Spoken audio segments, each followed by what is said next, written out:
Good morning po, Kong. May latest dubious names po kayo na na-uncover sa ARs ng confidential funds ni VP Duterte. For soundbite purposes po, can you elaborate? Well, dito kukunin natin. Magandang basahin na para makita natin yung mga celebrity names, yung mga napalabas na yung mga wala pong records ulit to, no? As nakita niyo naman po yung trend ng mga sunod-sunod na pangalan. Si Hanilet Camille C, si Fiona Biong, Fiona Villegas, Fiona Ranites, Ellen Magellan, saka si Erwin Q. Ewan, saka si Gary Tanada at si Joel Linangan. Ang daming Fiona, actually, na names. And yun nga, pare-pare, yung sa trend po natin talagang lahat po sila walang record sa PSA ng birth, death, saka marriage. Pero sabi ko nga po, maganda rin po na tignan natin yung mga number po, yung 600 plus na meron pong records. Kasi kailangan din po natin siguro na tignan kung nakatanggap nga po ba sila o meron silang mga nakuha na pondo. Para hindi lang yung mga walang pangalan. So, we will look into that as part po ng continuing po na trabaho natin dito sa House of Representatives. Yung 600 po na may records sa PSA, how do you plan to get their records? Are you officially going to formally request the PSA to provide records of the 600 recipients? Mga more or less mga 600 plus to sa OVP, then 200 plus po sa DepEd. As yung sa ginawa rin ng committee siguro, total itong mga pangalan na to, saka yung mga number of names na to, na-submit na at napag-usapan na during the hearing. So, we will do our own siguro mini investigation.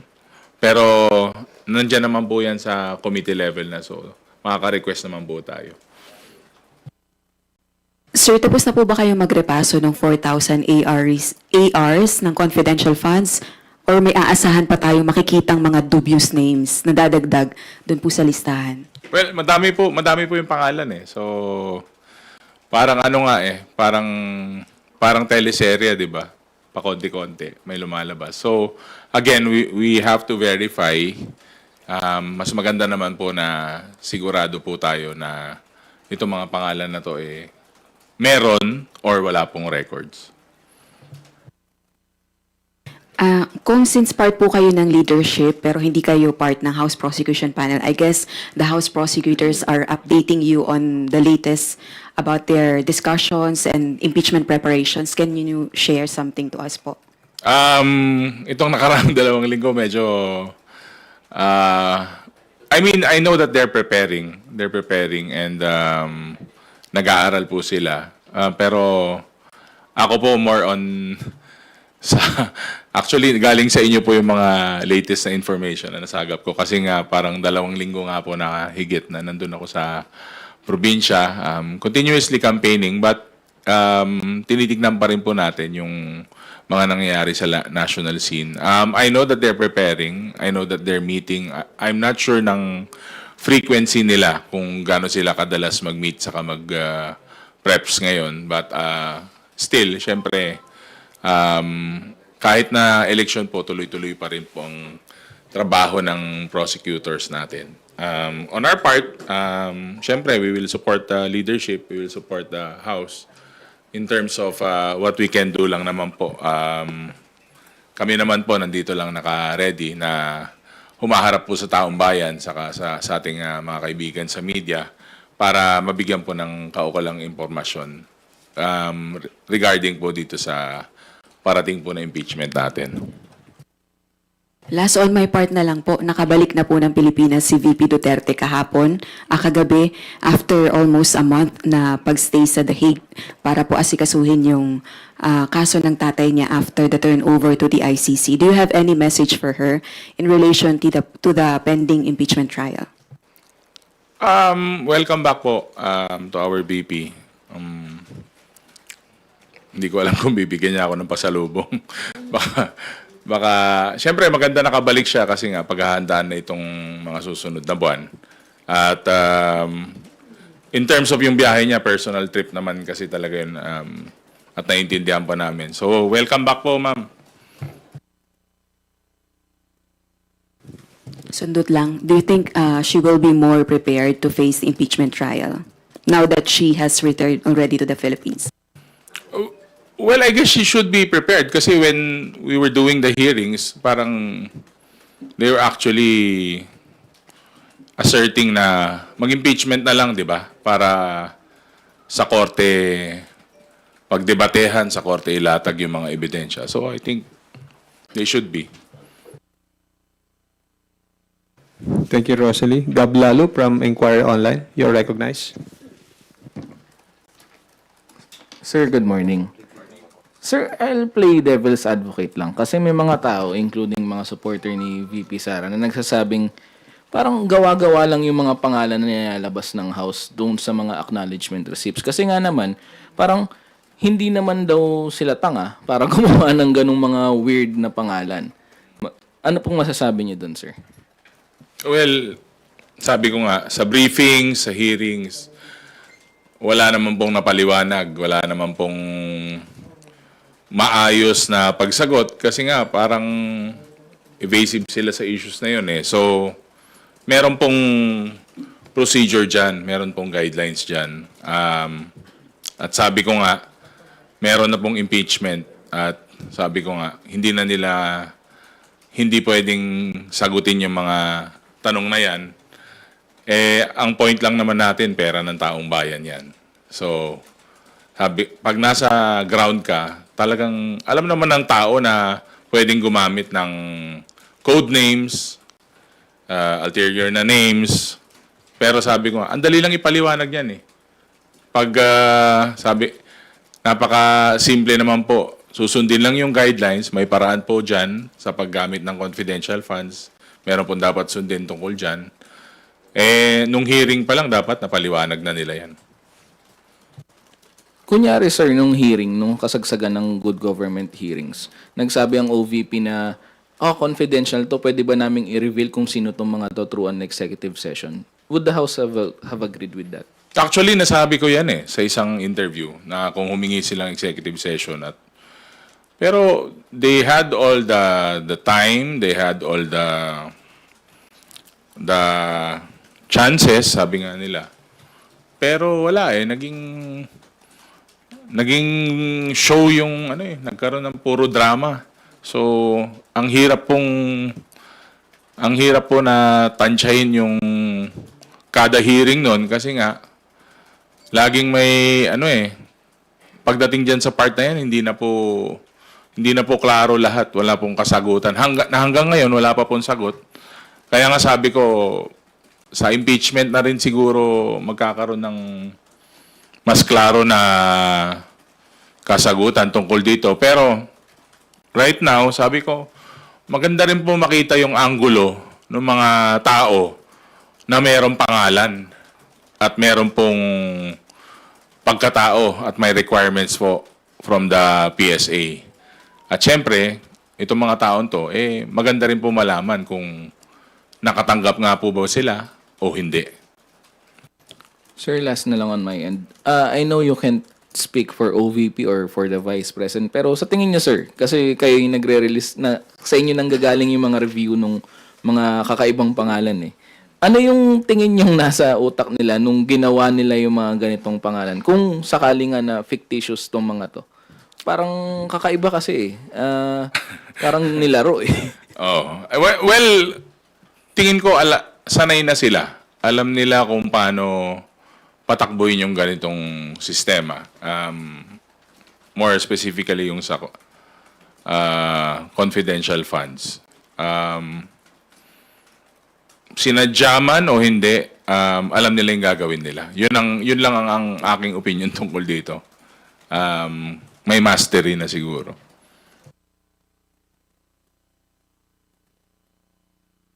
Thank you, Gab. Tina Panganiban Perez from GMA7. Sir, on VP Sara, sabi po kasi ng office niya, she is expected to address pertinent matters in the coming days.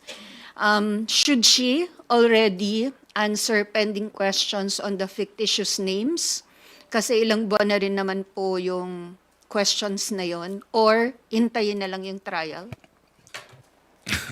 Hindi ko po masasagot kung anong nasa isip po niya. Pero sa sobrang tagal na po nung sa fictitious names, siguro naman kahit konting explanation nabigay man lang sana. Pero sabi ko nga, nasa impeachment trial na po yun, nasa korte na po. So, abangan.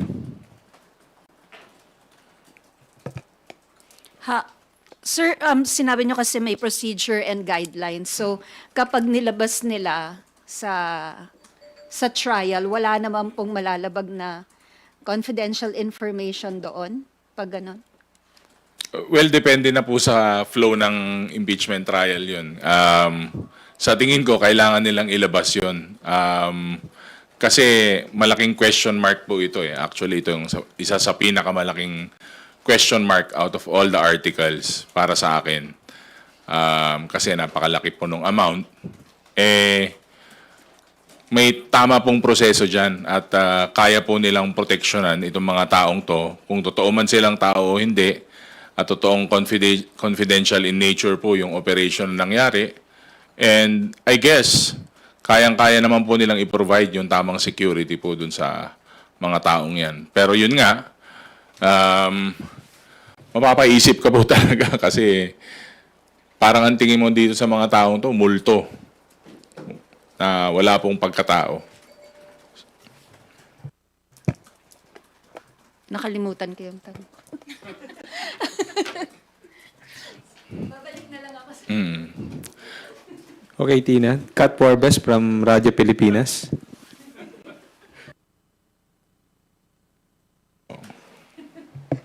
Hello po, Kong.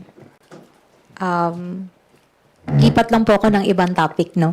Recently po, House leaders have commended po yung PNP, specifically din po si PNP Chief Marbil because of the arrest and then yung relief po sa pwesto nung Eastern Police District officers dahil po ito doon sa extortion na nangyari doon sa May Las Piñas. And kayo po ba dito sa Kongreso, ano pa po yung mga nakikita ninyo or paano po ninyo matutulungan yung PNP when it comes to these kinds of reforms po?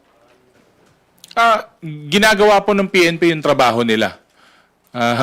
They are doing their job. And syempre, kino-comment po natin sila. Wala pong question doon at nagbibigay tayo ng parang may pagpupugay nga po sa dyan tungkol dyan sa issue na yan. No? Pero at the end of the day, trabaho po talaga nila yan. Sabi ko nga, kung ano man po yung kailangan nilang suporta, lalo po sa House of Representatives, syempre, in terms of policy, in terms of yung mga additional po na kakailangan nila for their next budget, hindi naman po question ng tulong at saka suporta ng Kongreso, no. Pero sabi ko nga, they are doing their job, they are doing an efficient job. Sabi ko nga, ginagawa nila yung mga ganyang klase ng trabaho na hindi po kailangan ng fanfare, na hindi po kailangan ng media, na nagagawa po nila yung trabaho nila. Yun po yung importante, yung quietly, silently, nagagawa po yung trabaho. Pero at the end of the day, epektibo po sila. Yun naman po ang sa side namin ang tinitignan natin lagi. Maski po naman dito sa Kongreso, kahit ano pong trabaho dito sa gobyerno, importante po tuloy-tuloy yung trabaho natin. Kahit anong noise yung naririnig natin sa labas, resulta naman ang titignan ng taong bayan. Yun ang pinaka-importante po talaga. Sir, speaking of nabanggit niyo po yung effectiveness po ng sa trabaho. Ang Pilipinas po ay inaasahan yung pagdating po o yung pagbili po nitong F-16 fighter jets para po or bilang bahagi po ng AFP modernization program to defend yung ating sovereignty. Gayon din po yung may balak pa po silang pagbili ng iba pang weapons like air and missile defense and warship. Are you in favor po nung ganitong posisyon na bumili pa po ng mga armas? Hindi po ba, ano po ba mensaheng ipinaparating nito? And ano rin po yung magiging suporta ng Kongreso dito? Given po yung AFP modernization, parang lagi pong kulang sa budget, kaya po tumagal din. Well, hindi po kaya ng itak na lumaban sa sa mga malalaking aircraft saka bala. Kahit na ano pong bansa o nasyon, kailangan natin pag-ibayuhin sa kapalakasin ng ating defense. Itong mga bagay naman to is more on protection. Hindi naman tayo ang opensiba. We welcome these developments, pero syempre alam natin na medyo hindi pa ganun kalaki yung pondo, pero maglalaan tayo ng sapat na pondo para dito. Kasi nga, ang bahay mo naman, hindi pwedeng may bantay. Ang bahay mo, hindi pwedeng pasukin na lang ng kung sino-sino. Kahit siguro sino sa atin, pag pinasok naman tayo, kailangan na ma-defend natin yung sarili nating bahay. So, maganda po yan in terms of our defense and our stance. Thank you po. Thank you, Kat. Mela Lismoras from PTV4. Hi, good morning po, Kong Paulo. Kong Paulo, follow-up lang po dun sa tanong kanina about kay VP Sara na nakabalik na siya sa Pilipinas. Sa tingin niyo po ba, since nakabalik na siya sa bansa, ito na yung tamang panahon para masimula na yung impeachment trial para once and for all ay masagot na hindi lang yung issue ng confidential funds, itong dubious names, pati yung iba pang issue na kinaharap niya na nakapaloob dun sa articles of impeachment? Well, may tamang panahon, pero may tamang schedule. May nailatag na po na schedule yung mga kaibigan natin sa Senado at yun po siguro yung tamang panahon para humarap siya during po the impeachment trial. So this time, habang hindi pa nga ngayon yung tamang panahon, sa tingin niyo po, ito yung best time naman para magamit niya bilang preparation? Nung na-impeach po siya, I'm sure there were already some sort of preparation na rin po na ginagawa. Siyempre, yung sa legal team niya, sa OVP, then yung sarili niyang personal na grupo. I'm sure they have been preparing for this. Mahirap po namang sagutin yung mga tanong patungkol sa kanya kasi personal na ano nila yun diskarte nila yun. Saka hindi naman kami masyado close. So, wala naman akong connection or what. So, I'm sure they are preparing. Opo. And kung follow-up lang din po, kasi ito naman, may balitang lumabas kasi na yung mga former security ni Vice President Duterte may be facing court-martial for involvement in the disbursement of confidential funds from the OVP and DepEd. Ano pong though hinintay pa yung official statement ng AFP, ano pong masasabi nyo rito? Well, yung AFP na siguro yan, no, naalala nyo during nung nag-break tayo, yung sa AFP will lead with their own investigation. Parang they were policing their own. So, okay naman po sa pananaw ko yun kasi nga po, institution yan Nire-respeto po natin kung ano magiging resulta sa desisyon ng AFP patungkol dyan. Okay, at panghuli na lamang po from me, Kong Paulo. Sa isang statement, may nasabi po kasi si Vice President Duterte, nasabi raw ng kanyang ama na si dating Pangulong Rodrigo Duterte, gustong-gusto na raw pong umuwi sa Pilipinas after staying for nearly a month sa detention facility nga sa ICC. Ano pong masasabi nyo rito? Siguro kailangan po tapusin yung paglilitis. hanggat hindi po na nadidesisyonan at wala pong hatol yung korte, hindi naman po natin pwedeng kahit naman po anong comment natin dito, saka nasa korte po talaga yan. Kumbaga, it's up to the courts.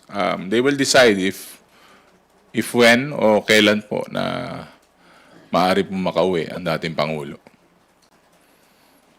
Pero ako gusto ko na umuwi. Thank you, Mela. Let's go back to Tina Panganiban Perez for the continuation of her questions. Sir, naalala ko na. Ayan na. Sir, yung 600 plus na may record sa PSA, sabi niyo po kasi kailangan ding masilip Oo. kung nakatanggap talaga sila ng confi funds. Posible po bang hindi sila nakatanggap?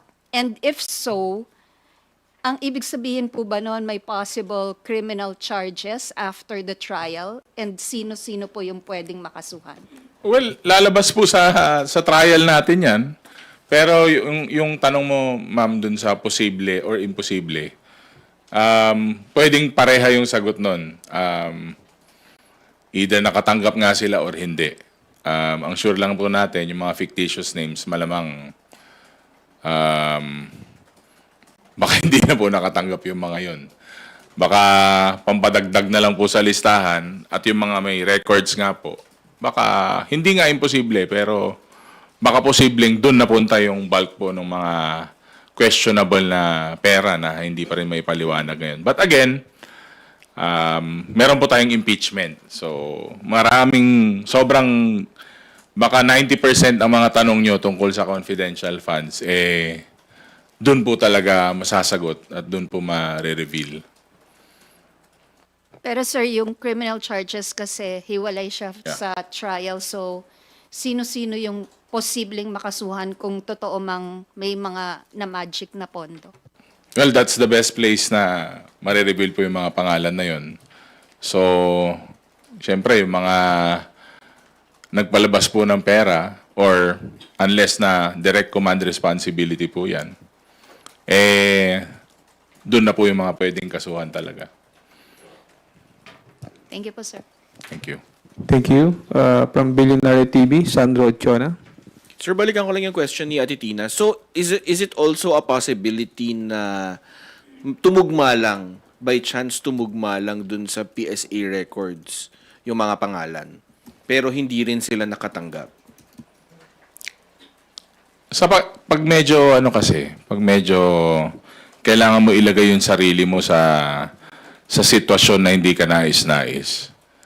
Kung didiskarte sila ng gano'n, baka kalahati, walang pangalan, ang mga nakatanggap lang, yung mga legit na may records. Pero again nga, sabi ko nga, mas marami tayong masasagot na tanong pag na buksan na tong article na to.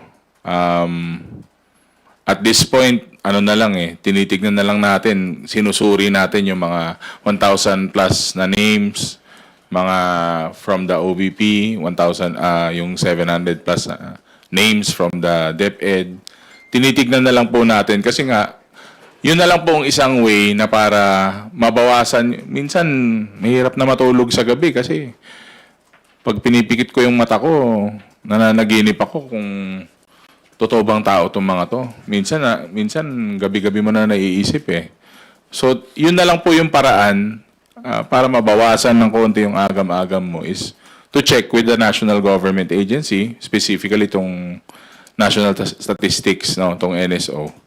Kung meron ba pagkatao itong mga to. Minsan pag wala, talagang ganun na yung assumption mo. Babalik at babalik tayo dun parang kayo, kahit tanungin ko ngayon, syempre, anong unang papasok sa isip nyo pag, ay, wala siyang record, ay, wala siyang birth certificate, ay, wala siyang death certificate. Automatic, magre-register na sa'yo na kung code name ma yan o hindi. Bakit kailangan, bakit walang paper trail? Bakit di mapaliwanag? Ganun agad yung iisipin mo So, babalik at babalik tayo doon at sabi ko nga, babalik tayo dun sa yung impeachment will open up open up the entire ewan ko ba, can of worms o pot of gold, anong tawag doon. So dito natin malalaman. Sir, sabi niyo rin, nakakainis na kasi paulit-ulit. Paki-expand nga yan, sir. Hindi, medyo natatawa na nga ako ngayon. Hindi na ako naiinis eh. Kasi parang, pati taong bayan, pag umuwi ako, pag may nakakausap akong tao, bakit ganon, bakit ganyan, sabi na. So, most of the people don't like the way that it was handled. Nakaka-frustrate actually.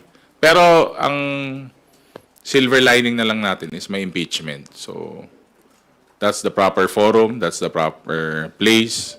At doon na natin makikita kung ano na nangyari sa mga pondo na to na galing po sa pondo ng taong bayan. Sir, pag nakakausap niyo yung tao, ano yung initial reaction nila? Matawa. Bakit daw, sir? Wala. Minsan, pag nasa, siyempre, probinsya ka, sabi mo, apay kasjay! Sasabihin nila, apay kasjay! Bakit ganun?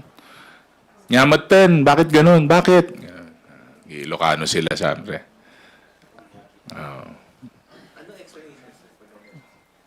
Sabi ko, ganyan din yung tanong ko. Tapos, ang susunod na reaction ng tao, wala na yan, baka tinago na, baka nabangko na, o baka nabulsa na. Ganun usually yung reaction. Paulit-ulit lang. Parang yung mga tanong din tungkol dyan, paulit-ulit din. Habang walang sagot, habang hindi nasasagot, sabi ko nga, ganun din po, paulit-ulit din po yung mga tanong natin tungkol dito. At paulit-ulit din yung sagot. Sir, other topics. Over the weekend, maraming mga misogynistic remarks from yung kandidato from Pasig and si Governor Unabia. Ano tingin niyo doon, sir? Do we need to, do we really need to, paano ba? May bagong batas or how do we go about that? Well, ako as a candidate, no, parang iba na po ang mundo na ginagalawan natin ngayon. We are virtually and physically connected to the world. Kailangan po siguro mas sensitive tayo, mas maingat po tayo. Sabi ko nga, very 80s. Very 80s po yung dating ng mga ganun na joke kasi syempre yung mga ibang politiko dati parang sometimes they use that to get a reaction, makakuha na reaction sa crowd. Pero sabi ko nga, nag-iiba po mas open po ang mind ng mga tao ngayon, mas sensitive sila sa mga nangyayari. So, on our part, sa inyo sa media, sa amin sa mga public servants, sa atin po na mas may boses, saka may platform, saka mas pinapakinggan ng tao.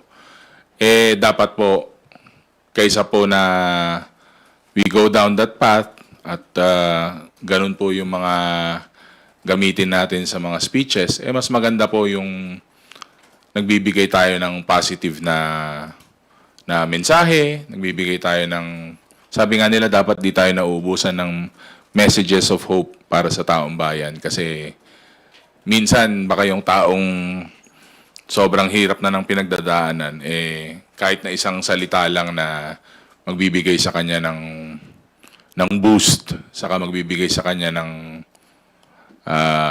konting saya,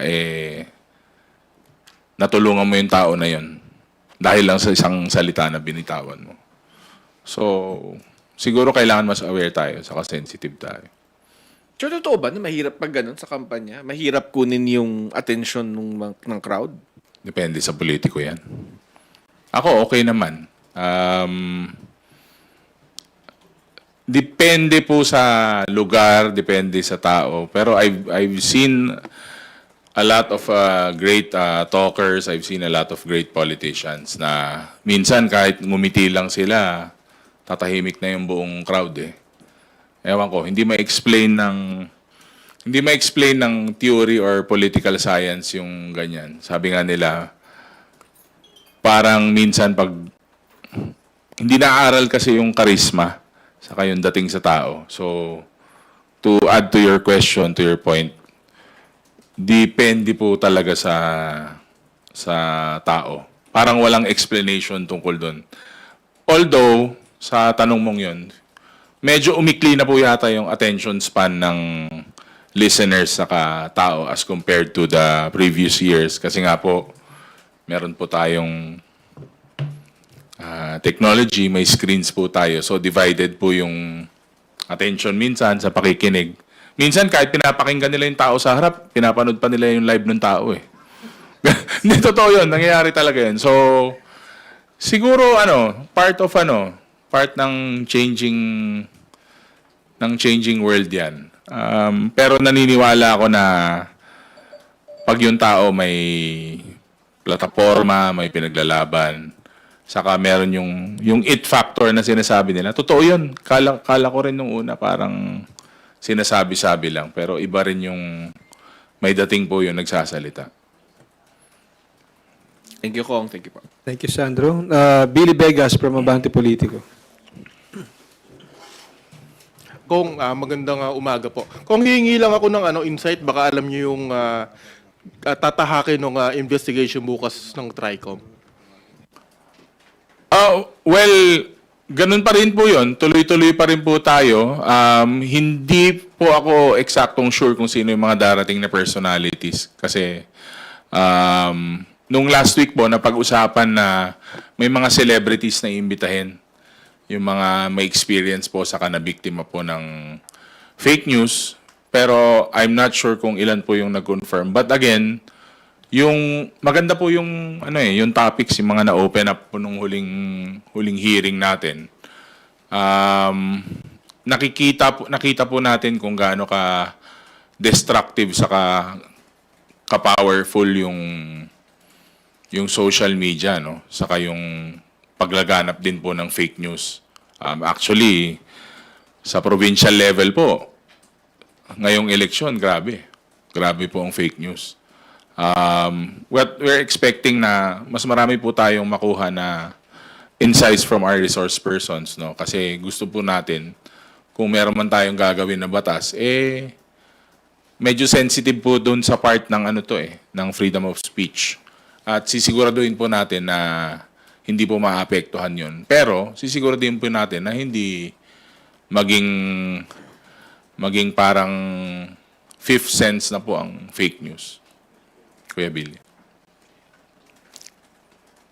Habol ko na lang po. Meron pong dalawang kinasuhan sa Cebu. Yung sinulog, yung picture and video ng sinulog, ginamit daw nila, pinalabas nila na prayer rally po para kay dating Pangulong Duterte. Hingi rin po ng reaction. Meron naman po tayong mga batas tungkol dyan eh. So, kung meron po talagang magkakaso or magsasampa, they have to answer po para sa mga they will have to suffer the consequences po ng mga pinapalaganap nilang ganyan. Sabi ko nga po, hindi po pwedeng maging natural na lang dito sa atin ang fake news. Kasi buhay po minsan ang nakataya na dito eh. Lalo po yung mga komong tao na hindi naman pong kayang lumaban at saka walang means. So, dapat ipakita natin na yung justice system natin is gumagana rin po sa part na yun. Thank you, Billy.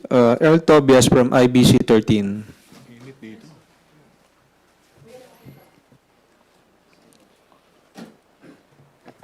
Kong Pao, good morning po. Morning.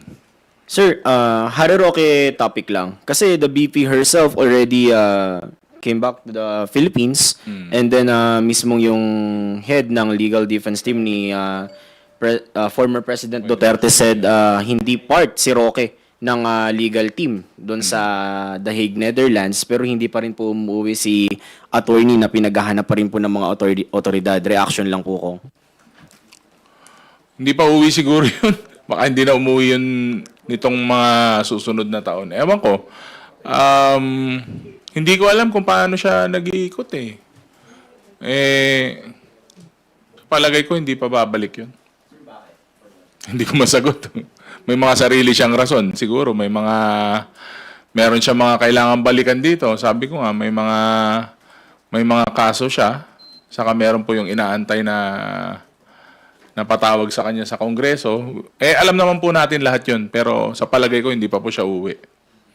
Personal, ko lang yun, opinion.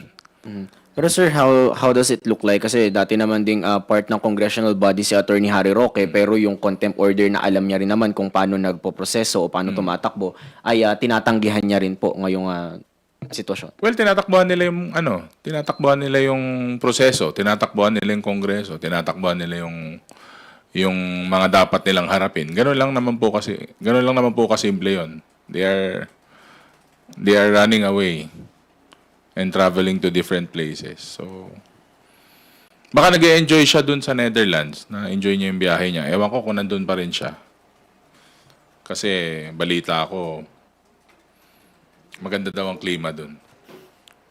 Kung follow-up na lang. Kasi in connection with that din, habang hindi siya nagpapakita sa mga otoridad natin, vlog po siya ng vlog. I suppose right naman niya yun sa kanyang official Facebook page. Pero meron siyang bagong vlog lang ngayong April 7 kung sabi niya, style daw na bulok ng Administrasyong Marcos Jr. yung ginagamit daw sa paglilihis sa China na parang may ongoing issue daw, na may malaki raw na nangyayari. Para lang daw mawala yung galit ng taong bayan against sa pag-aresto, kaya FPRRD reaction lang po, Kong. Hindi, magaling sila sa ganun eh. Yun talaga yung style nila na mas bulok. So, sa tingin ko talaga, forte nila, lalo siya. Medyo magaling sila sa ganung pamamaraan. Pero sabi ko nga, nakikita naman ng tao araw-araw kung ano nangyayari sa news natin. At matagal na po yung issue na yan tungkol dyan sa China aggression. Never naman po sila nagsasalita. Magko-comment lang sila in defense of the aggressive tactics of China. Pero pagdating po sa sarili natin bansa, sa West Philippine Sea, hindi naman po sila nagsasalita. Kasi nga, hindi sila pabor sa pinaglalaban ng mga Pilipino. Thank you, Earl. Marian Enriquez from TV5. Morning, sir. Sir, just want to clarify lang po further details po dun sa bagong dubious names na inilabas po natin na may mga, mala celebrity, kumbaga. Meron po ba tayong detalye na pwede niyo pong i-divulge sa amin kung paano po ba ginamit yung pondo nitong mga to, and even yung mga nakaraan? Was it for payment po ng rewards to informers, rental of, safe houses? Kaya nga po, tinitingnan natin, Marian, yung angle nung mga nakatanggap naman, yung mga may records. Dahil baka dun sa part na yon, may makausap tayo, may maimbitahan tayong mga tao na pwede magpaliwanag kung nakatanggap nga ba sila at paano ginamit yung mga pondo na yun. Sir, base rin po kasi doon sa guidelines nga po ng Joint Circular 2015-01, itinitalya rin po doon yung mga bawal paggamitan po ng confidential funds. Base rin po ba doon sa pag-isa-isa natin nitong mga ARs, meron po ba tayo nakita na mga ganun namang detalye? Kumbaga, salaries, mga incentives, meron ba tayong ganun? Well, sabi ko nga, yung part na yon mas madidiscuss po dun sa Article 2 ng impeachment. On my part, ang parang checking ko na lang, fact-checking ko, at sa mga kasama nating tumutulong, is yung sa records nila. Pero maganda kasi yung tanong mo dahil tingin ko it will form part of sa prosecutors para yun po ang gamitin nila. At syempre, maganda nga po na makita natin kung paano nila i-defend yun sa impeachment.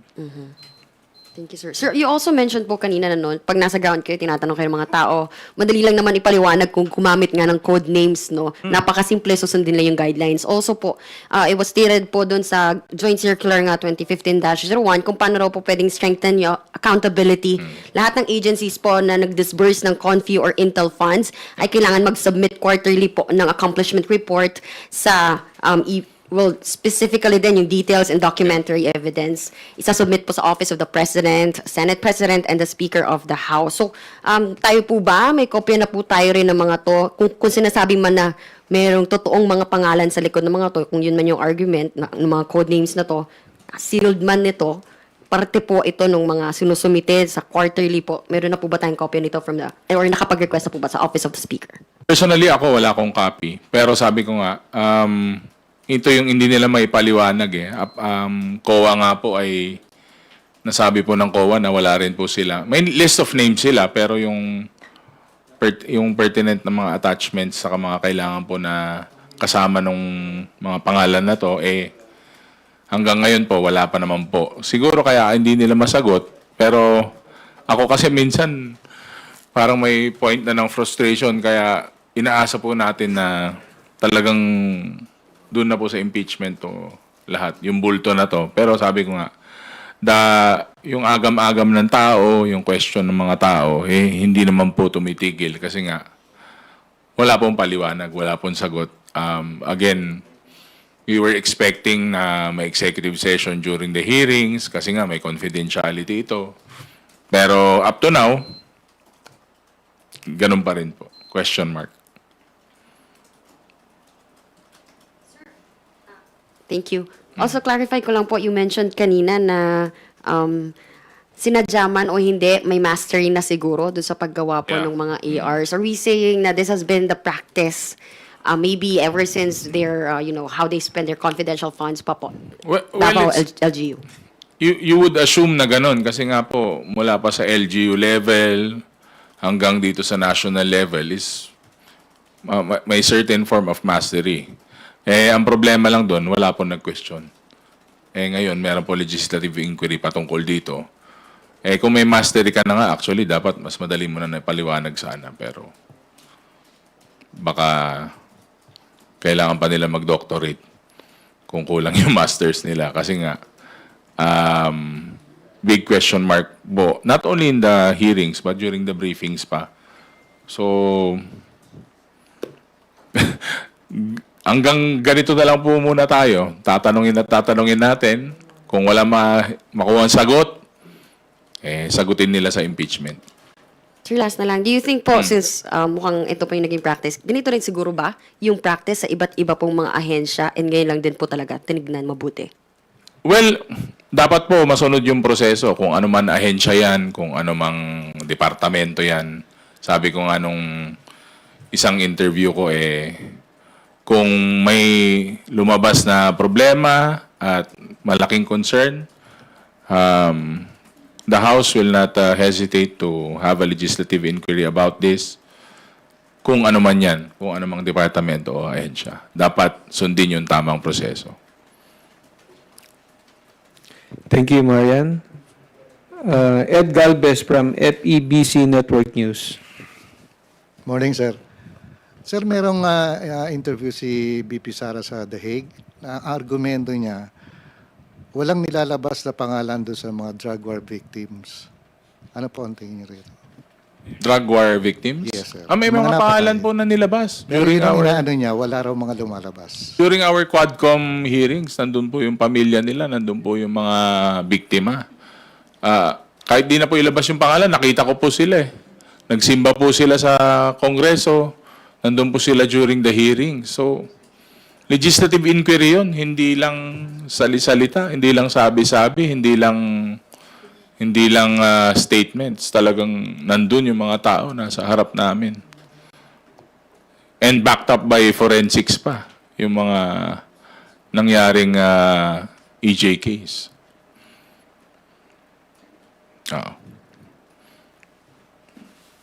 Thank you, Ed. Wala nang physical question siguro. Ito, may isang phone-in question lang from Dominic Flores of Philstar.com. Kong would like to ask if the Confi Fund acknowledgement receipts will also be presented during the impeachment trial to show the public na may ganun nga pong mga pangalan na lumabas sa dokumento or possible pong hindi po ito ipakita.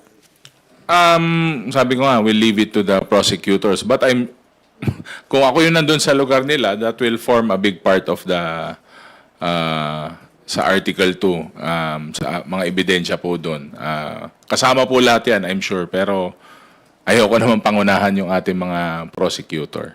Hindi po ako prosecutor. Marami po kasi nagsasabi na akala nila prosecutor ako. Hindi po. Mukha lang. Joke.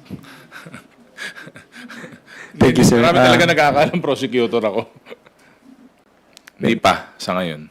Meron lang pong pahabol, si Haji Camino from Brigada News. Haji? Kong Pao, morning. Ay, morning. Habol lang isa.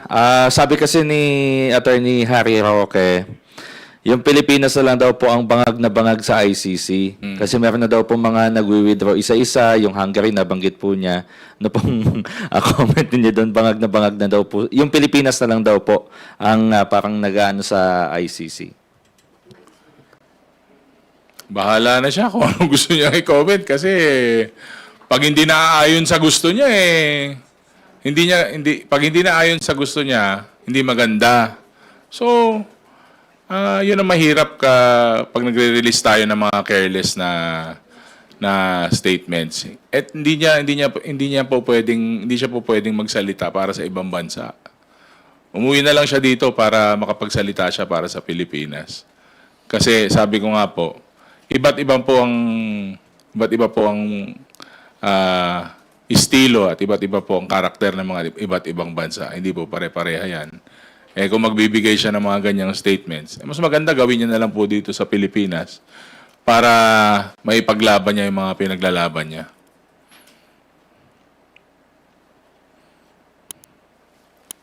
Thank you, Haji. Final statement, Deputy Majority Leader Ortega.